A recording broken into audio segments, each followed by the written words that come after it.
मैं सुधीर त्रिपाठी आपको अपने चैनल सुधीर मैथ मस्ती में बहुत बहुत स्वागत करता हूं। दोस्तों, आपके आज हम लोगों का लाभ हानि का तीसरा भाग है। तो इसमें एक टाइप के लगभग 7-8 क्वेश्चन होंगे।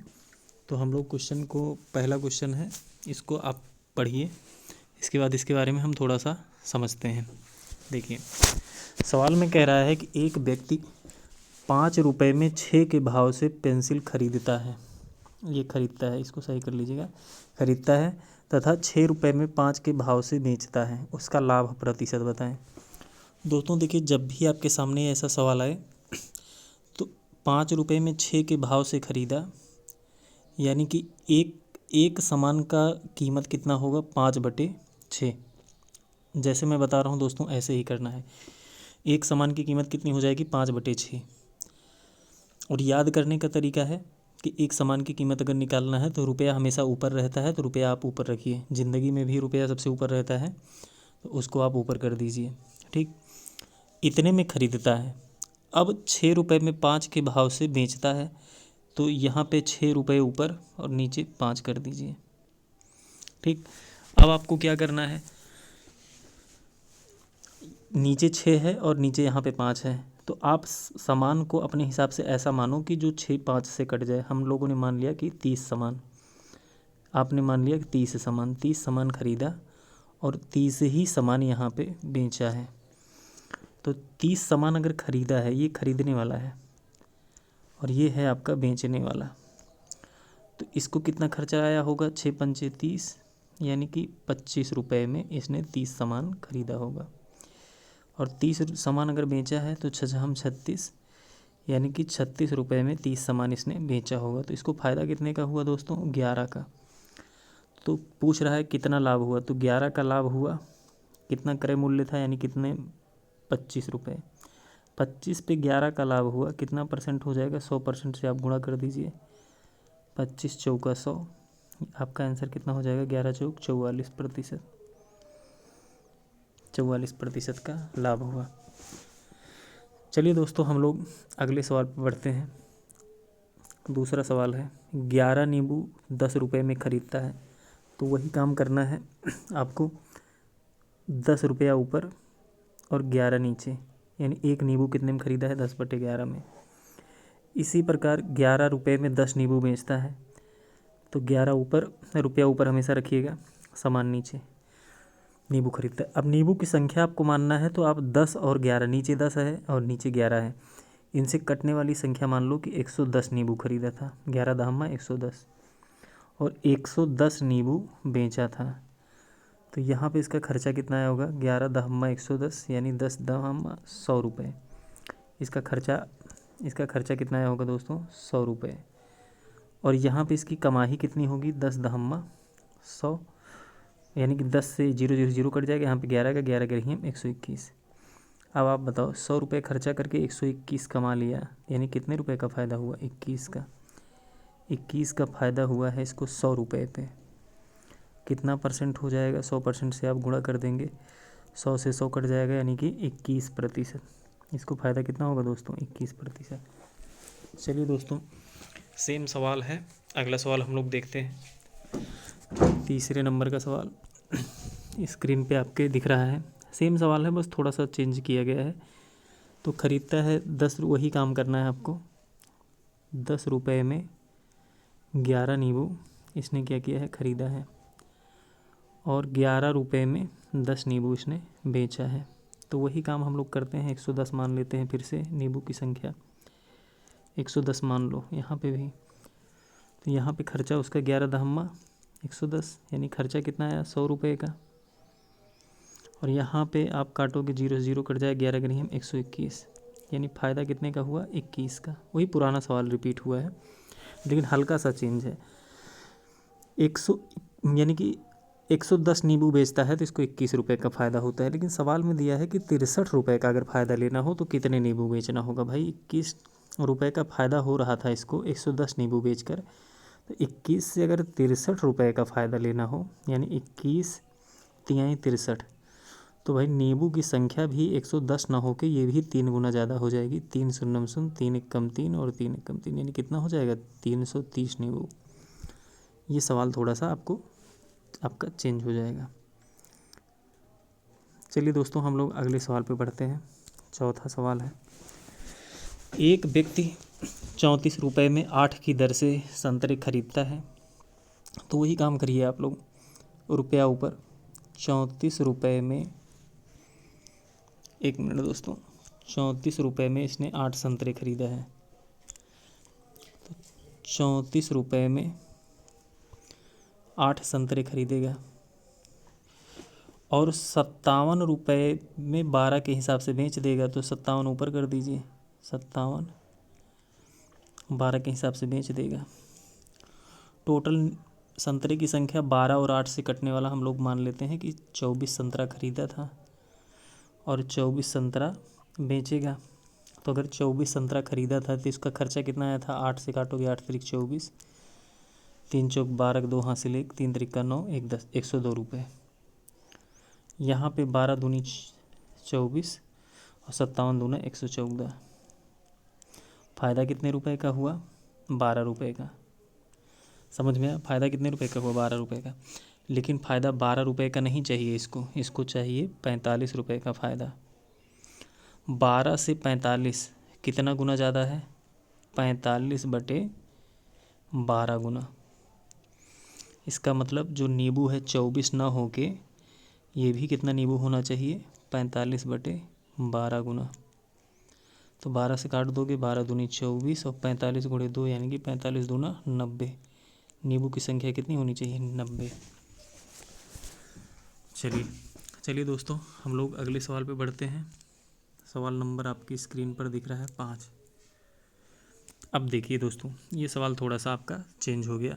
इस सवाल में चेंज क्या किया गया है कि वहाँ पे पिछले सवाल में ये होता था कि इतना सामान खरीदा और उतना ही सामान बेच दिया, लेकिन इस सवाल में खरीद रहा है 2 अलग अलग रेट से। यानी कि एक बार 10 रुपये में 11 के भाव से खरीदेगा। जैसे सवाल पूरा पढ़िए एक बार। कुछ टॉफ़ियाँ 10 रुपये में 11 के भाव से तथा उतनी ही टॉफ़ियाँ 10 रुपये में 9 के भाव से खरीदी गई। यदि कुल टॉफ़ियों को 1 रुपये में प्रति टॉफ़ी के हिसाब से बेचा जाए तो पूरे सौदे में लाभ होगा या हानि? तो आपको इसको चेक करना। भाई देखो, दो पार्ट में सामान को ख़रीदा गया है। पहला 10 रुपये में 11 के भाव से, तो एक सामान कितने का पड़ा होगा? 10/11 का। फिर दूसरा 10 रुपये में 9 के भाव से, तो एक सामान पड़ा होगा 10/9। अब बेचा है 1 रुपये प्रति टॉफ़ी, यानी 1 रुपये में 1 रुपये में 1, ये ऐसे बेचा होगा। अब यहाँ पे टॉफ़ियों की संख्या हम मान लेते हैं। ध्यान से समझिएगा दोस्तों, सवाल में कह रहा है कि 10 रुपये में 11 के भाव से टॉफ़ी खरीदा, उतना ही टॉफ़ी 10 में 9 के भाव से खरीदा है। तो टॉफ़ियों की संख्या 11 और 9 के हिसाब से हम लोग मान लेते हैं टॉफ़ी 99 है, और उतना ही टॉफ़ी यहाँ पे ख़रीदा है 99 टॉफ़ी, और 99 यानी टोटल उसके पास 198 हो गई, और सबको उसने 1 रुपये के हिसाब से बेच दिया। ठीक। अब यहाँ पे इसका खर्चा कितना आया होगा दोस्तों? 11 से काटोगे, 11 9 या 99, 10 9 90 रुपये। यहाँ पे खर्चा आया होगा 90 रुपये। यहाँ पे काटोगे तो 9 से ये 11 हो जाएगा, 110 का खर्चा आया होगा। और यहाँ पे इसको कमाई कितनी होगी? 198 की। अब आप खुद देख के बताओ, 90 रुपये यहाँ खर्चा किया, 110 यहाँ खर्चा किया, यानी टोटल खर्चा उसका 200 हो गया, और कमाई किया सिर्फ 198 का, यानी कि 2 का इसको नुकसान हो गया। 2 का नुकसान हुआ है 200 पे। तो 2 का नुकसान अगर 200 पे हुआ तो दोस्तों कितना परसेंट हो जाएगा? 100% से आप गुणा कर दीजिए, तो 0 से 0 कट जाएगा और 2 से 2 कट जाएगा, यानी कि 1 आएगा। 1% का इसको नुकसान होगा, यानी कि हानि होगी। 1% की हानि हो जाएगी। चलिए दोस्तों, हम लोग बढ़ते हैं 6 नंबर के सवाल पे। देखिए, सेम सवाल। 1 रुपये में 2 की दर से ख़रीदा और उतना ही नींबू 2 रुपये में 1 की दर से ख़रीदा। तो पहले कंडीशन में नींबू का रेट रहा होगा 1/2 और दूसरे कंडीशन में 2/1। अब तो आप समझ गए होगे ना कैसे मैं 2/1 1/2 कर रहा हूँ। हमेशा रुपया ऊपर सामान नीचे, और बेच रहा है 3 रुपये में 3 के हिसाब से। तो नींबू की संख्या हम लोग अपने हिसाब से मान लें, 2 3 से कटने वाला 6 मान लेते हैं। तो 6 यहाँ खरीदा, 6 यहाँ खरीदा और बेचा 6 6 12 नींबू। तो इधर इसका खर्चा कितना आया होगा, 2 तिहाई 6, यानी इधर खर्चा 3 रुपये का और 6 दूनी 12, यहाँ पे खर्चा 12 रुपये का और कमाही सिर्फ हुई है 3 से 3 कट जाएगा यानी 12 रुपये की।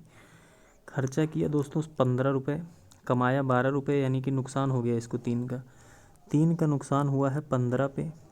कितना परसेंट हो जाएगा, 100% से आप गुणा कर दीजिए। 3 पचे 15 और 5 से काटोगे 5 दूनी 10 और 0, यानी कि टोटल इसको नुकसान कितना होगा दोस्तों, 20% का। यही आपका आंसर हो जाएगा।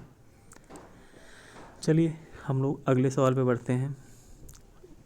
सवाल नंबर 7 है।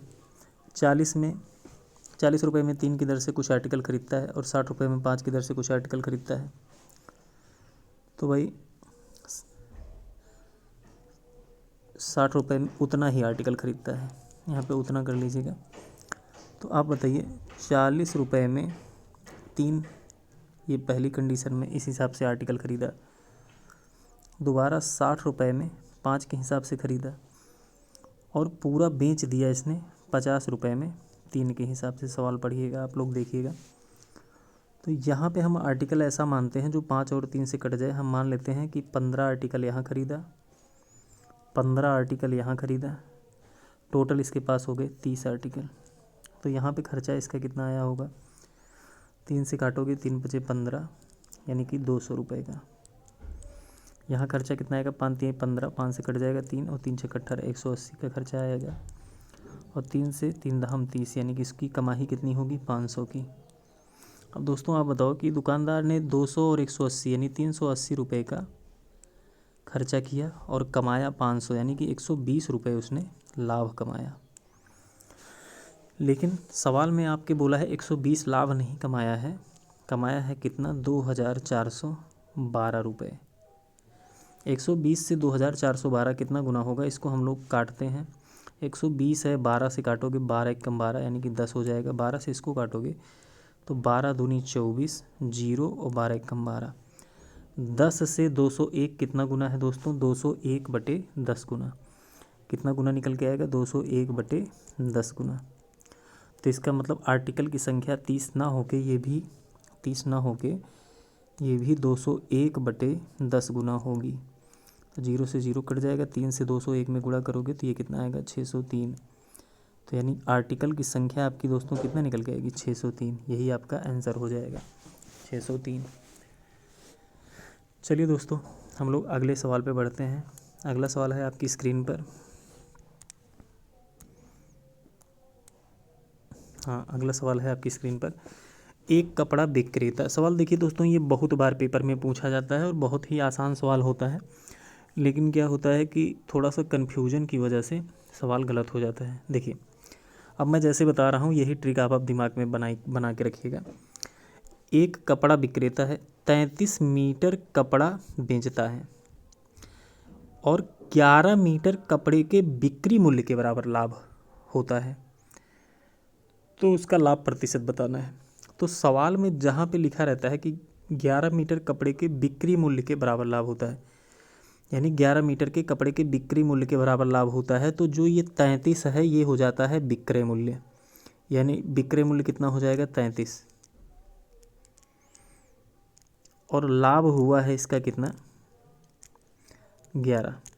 अगर यहीं पे सवाल में बोला होता कि 11 मीटर कपड़े के क्रय मूल्य के बराबर लाभ होता तो 33 आपका क्रय मूल्य हो जाता। अगर कह रहा है 11 मीटर कपड़े के बिक्री मूल्य के बराबर लाभ हुआ है तो आपका 33 क्या हो जाएगा, विक्रय मूल्य हो जाएगा। बस इतना पॉइंट आप ध्यान में रखिएगा, यानी जितने मीटर कपड़े का लाभ होता है उसके सामने जो विक्रय मूल्य रहेगा तो ऊपर वाला विक्रय हो जाएगा, और अगर उसके सामने जो है क्रय रहेगा तो ऊपर वाला क्रय हो जाएगा। इससे सवाल आपका आसान हो जाता है। अब आप बताओ, अगर विक्रय मूल्य 33 है और 11 रुपये का आपको लाभ हुआ है, यानी कि कहने का मतलब ये है कि 33 में आपने कोई चीज़ बेचा और 11 का आपको फ़ायदा हुआ। इसका मतलब आप उसको खरीदे कितने में थे, 22 में, यानी क्रय मूल्य क्या था उसका, 22 था। और 22 पे अगर 11 का लाभ हुआ है तो कितना परसेंट लाभ होगा, 100% से आप गुणा करोगे तो 11 दूना 22 और 2 से इसको काटोगे 50, यानी ऑप्शन नंबर आपका तीसरा सही हो जाएगा।